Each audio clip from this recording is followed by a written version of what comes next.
ni ukuvuga ngo ibintu bisabwa ku muntu ushaka gukora neza ni ukutareba inyungu z'uwo munsi.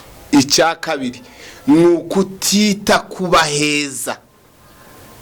Umuntu iyo yitaye kuba heza akava mu kanaka naramuhaye ejo naramuhaye none yabigize akamenyero, Satani ashaka gukuramo impano yo gukora neza. Abagalatiya ibice 6 umurongo waho w'9 haravuga ngo twe gucogorera gukora neza kuko igihe nigisohora tuzasarura nitutagwisari. Ijambo rero rivuga ngo impamvu nibaza cyane impamvu abantu bacogora gukora neza. Gukora neza tugiye tureba mu bantu bose twusanga abantu bose barigezeho gukora neza. Umuntu afite imirimo yakoze neza. Hari n'umuntu uzamuka akora neza bwacu ugasanga yararetse cyangwa ugasanga ko akora neza ndikumubamo. Ariko Bibiliya yavuze ngo ntitukabishogorere, mu yandi magambo ntitukabishikira intege. Uwo murimo ntitukawushiremo imbaraga, ntitugashira imbaraga zo kubikora, ntimugashogore kuri tutagwisari tuzasarura. Ikintu cyantangaje nasanze gukora neza abantu bose barabikunda ariko bageraho bakabyanga. Hanjemo ibintu nka 4 cyangwa nka 3 umutima warambwiye ngo ikintu cyambere gize gituma abantu bacogora gukora neza ngo iteka nuko bakora neza ngo bari biteguye mbega kuzitugwa neza yico bakoze, ariko ngo bakabirebera mu bantu.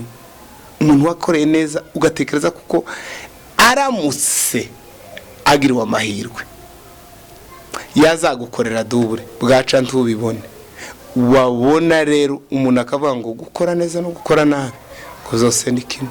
Kanaka nibyo namukoreye nuko namugiriye none asigaye yamagira gutya. Ikaba impamvu imwe zitera abantu gushira imbaraga zo gukora iciza.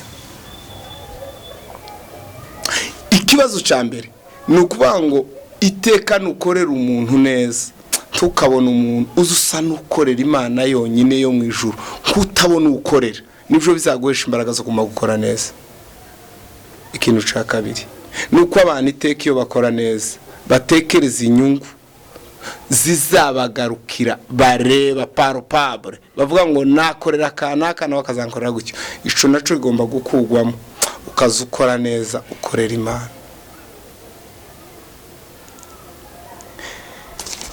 Yoba abantu bose bakoraga neza babonaga umusaruro nk'uwo bo batekereza, ni ukuvuga ngo ibintu bisabwa ku muntu ushaka gukora neza ni ukutareba inyungu z'uwo munsi. Icya kabiri ni ukutita kuba heza. Umuntu iyo yitaye kuba heza akava mu kanaka naramuhaye ejo naramuhaye none yabigize akamenyero, Satani ashaka gukuramo impano yo gukora neza. Yego iwe nakamenyero kuri we naho uzabigira akamenyero gukora neza, kuko Bibiliya dutegeka kudacogora kandi ravuga ngo igihe nigisohora. Hari igihe, iki gihe rero nico tugomba kurinda kugira ngo tuzasarure.